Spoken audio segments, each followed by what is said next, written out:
let's move on to the tight end position. We did talk about Isaiah Likely at the beginning of the show. He is 5% rostered, currently the tight end 2 heading into Monday night, 6 of 7 targets for 77 yards and a touchdown, led the team in all receiving categories because we've got Rashad Bateman and Mark Andrews inked up in that game. So he could definitely be the top priority if it looks like Mark Andrews, but like you said, it's a gamble going into Tuesday night, not really knowing what the status is for Mark Andrews, but he could definitely be a lottery ticket with that receiving core so banged up. Other guys that I like, Evan Ingram of the Jaguars, could have had 2 touchdowns honestly in that game, but he's the tight end 8 on a per game basis since week 5. He's got a lot of targets and he's got the Raiders and Chiefs on deck next. So love those matchups before their bye. And then finally, Greg Dulcich. I mean, they're going on bye this week, but if you need a tight end, I mean, I don't think it's a bad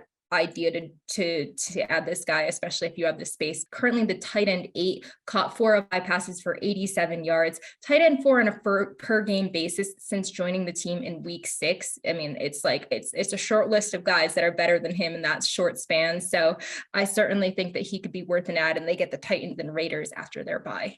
Yeah, I like Dulcich a lot for, this might be a hard week to stash someone, but that offense can only get better down the stretch too. And it's clearly how highly they think of him. So that was good to see. Evan Ingram, I've resisted it for so long, but I guess if you want, because he burned everyone for so long. it's the most consistent. Like, he hasn't had this Tyler Conklin 2 touchdown game that we just saw. He's not like all over the map. He's just like doing it every week. And if you just want to set it and forget it at tight end and stop doing the streamer thing every week, then maybe he's the safe option on this list. Tyler Conklin, I feel like you'll get burned if you chase the game he 100%. Just had.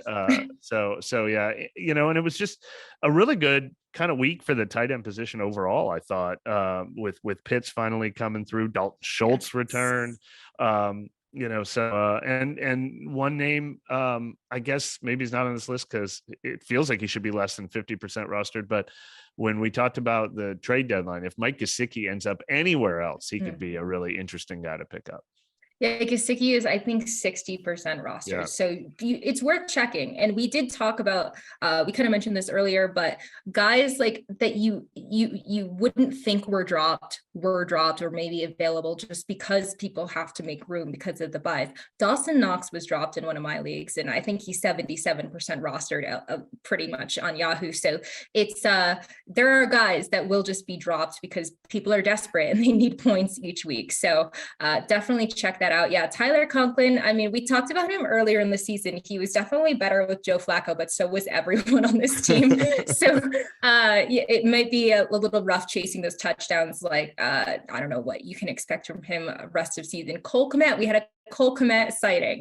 Finally. No. I mean, he lives. So maybe worth keeping an eye on, but I'm not ready to add him back. I did draft him in one league, and I was happy to cut bait. It was like cathartic, actually. One other name I will mention, Harrison Bryant. Obviously, the Browns have not played yet, but he is 8% rostered, and David Njoku is out with a high ankle sprain. So he was doing pretty well for the Browns, and they've got Deshaun Watson potentially coming back in, I don't know, a few weeks. So at least in time for the fantasy playoffs.